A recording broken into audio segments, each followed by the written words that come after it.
company out of Vancouver called Vevor. I think they're just they just warehouse the product and drop ship it from there, I guess. But anyway, so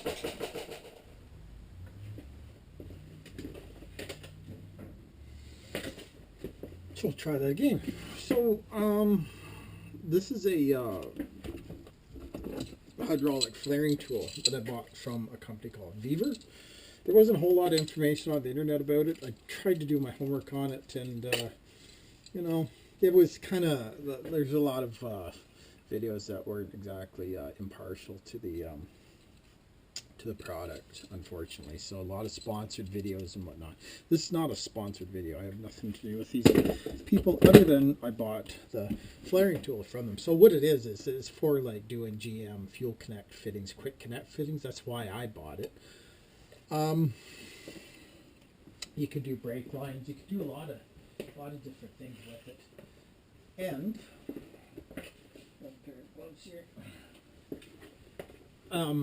so yeah, it's a hydraulic tool. So you pump it up, and you have a series of dies and little presses, and depending on what kind of fitting you want on your line, the 5/16, 3/8, 10 mil, 4 mil, 8 mil, you know, there's all kinds of dies that go with it. So I thought I'd do a review on it because I was thinking of spending twice as much on a Master Cool set. And then there's also an Eastwood set. A company named Eastwood makes these things. So, getting right to it. Cutter, which isn't really a big deal. The cutter that came with it doesn't really cut. So that was not a good sign right off the get-go. The castings these are cast, whereas the more expensive kits, they're forged, and so you got a much better grip on the fuel line, I find. So the grip's really important because although the hydraulic tool is very strong and it'll put a lot of pressure in there, I mean, it has to hold this line, and it has to keep pushing back this metal so that it crushes it and expands it, puts this little shoulder on it.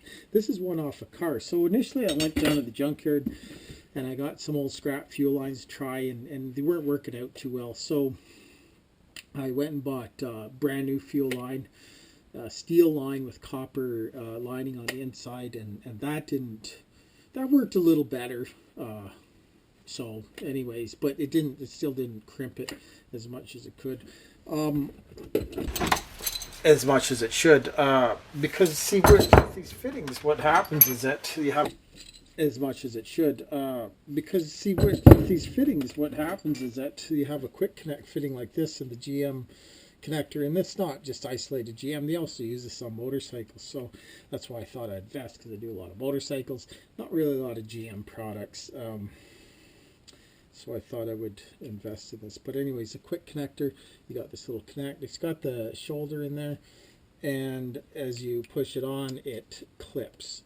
Or it should, but it doesn't, because the Master, or this Vevor tool sort of, well, it doesn't quite put the shoulder on it needs. So anyways, moving right along, what you do is you take the, say, 5/16 and you put it in this little squeezy thing here with a little threaded part, and then there's the say 5/16, and then the one thing I noticed about this is I measured it, and the hole wasn't quite 5/16. It was actually quite a bit smaller. So the problem with that is these things, you know, you're crushing the tube within this little hole, and then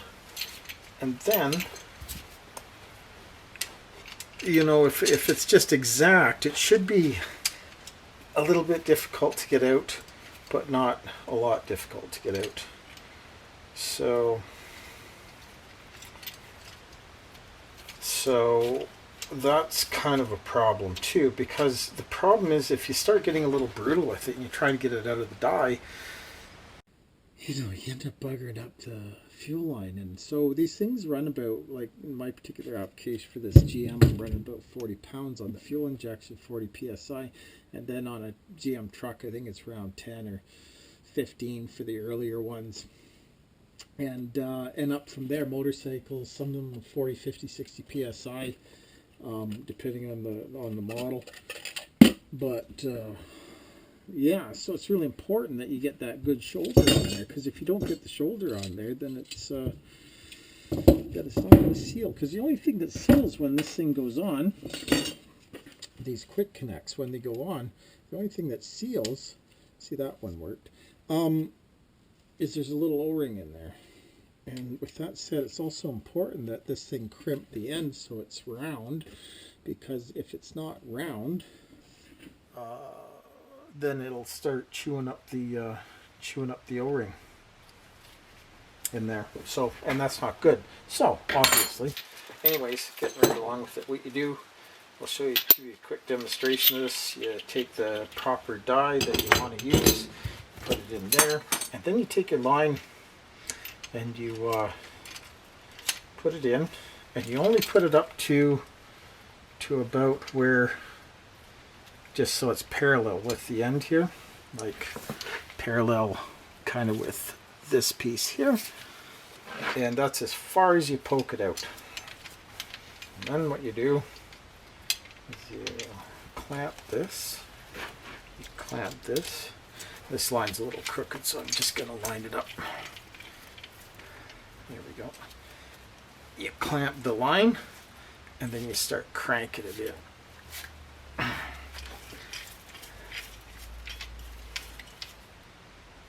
see, that's not going to work out.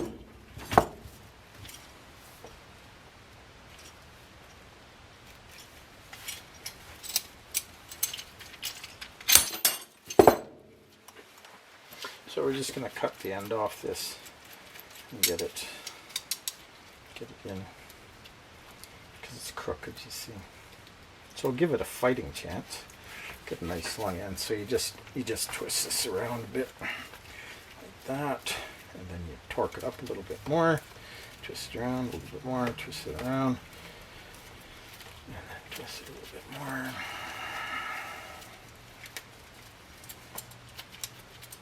There we go. There we go. And then you got this little tool that comes with it that you sort of, you get deburr the end, I guess. The other way to do it is you just grab a screwdriver of the appropriate dimensions, and you just run it in there like that. Just give it a little twist, just to get the burrs out there, because like I said, you don't want to get the O-ring mashed up in there. So you put this through, you clamp the end, and you twist it up.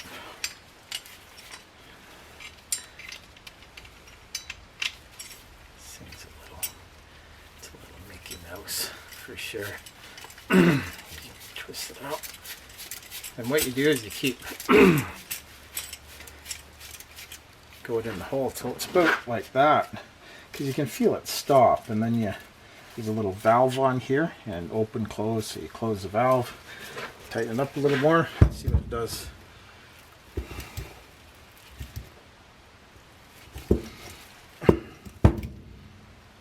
Now this line, this is not even steel line. This is it's 90 copper, 10 nickel. So it's a nickel copper line, which is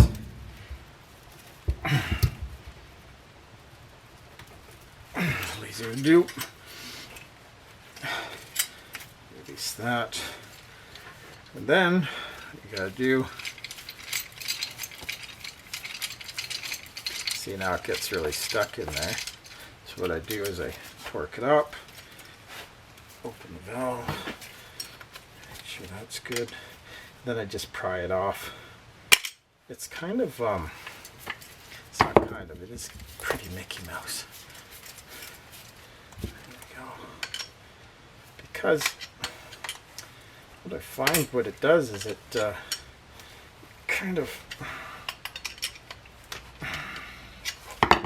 it's kind of harsh on the on the shoulder of this thing. So there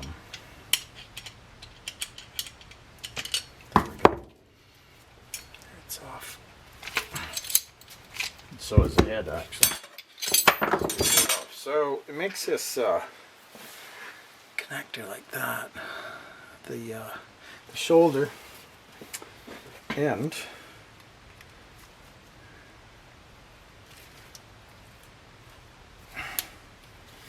problem is it just see that worked, it worked with the copper nickel. I don't know if I'd trust it though. Like it doesn't seem to be, if you look at the factory ones, like see the difference. I mean, it's quite a marked difference in the depth. So anyways, that's the Vevor flaring tool that almost works. If you're using copper nickel line, I guess it would use, I don't know if you can use that in automotive on brake lines.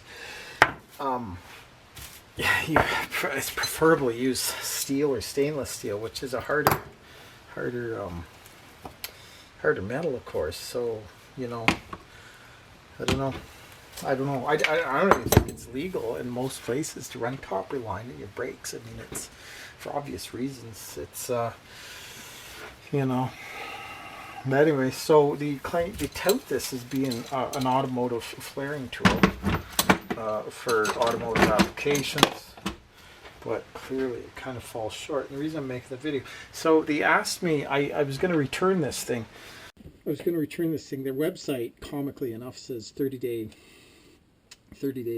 hassle-free returns, and so they have a little chat thing, a little AI chat thing, and so you get on there, and then they couldn't find the order number, and it turns out that the order wasn't never sent to my email. It arrived at my door, but anyway, so they couldn't for some reason figure out what the order number was from my email or my phone number. And so I called the 1-800 number the next day, and they informed me they found it, and then they said, well, we can't help you, but we need to create a ticket number for you so you can so they'll get in touch with you and they'll resolve the issue. And so they got back to me via email, but still nobody gave me an order number yet. And so they said, well, make a video and send it to us and describe the problem you're having, etc., which I find is kind of awkward. So, and like with a Hotmail account, you can't send a video.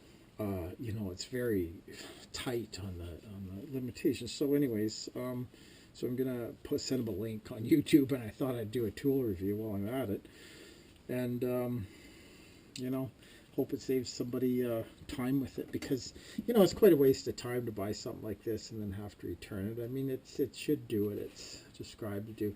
I think it was mostly lies down to the fact that the dies are cast rather than forged, and so they don't bite into the steel as much. I doubt it's a problem with the power of the hydraulics. So anyways, that's a quick overview of the Vevor one. I'm gonna try and return it. I don't know what success I'll have. It seems like I'm kind of getting dicked around a bit. You know, it's not quite hassle-free 30-day as advertised. So anyways, we'll see how it goes. I'll update the video if you know, if it requires, and yeah, so happy wrenching.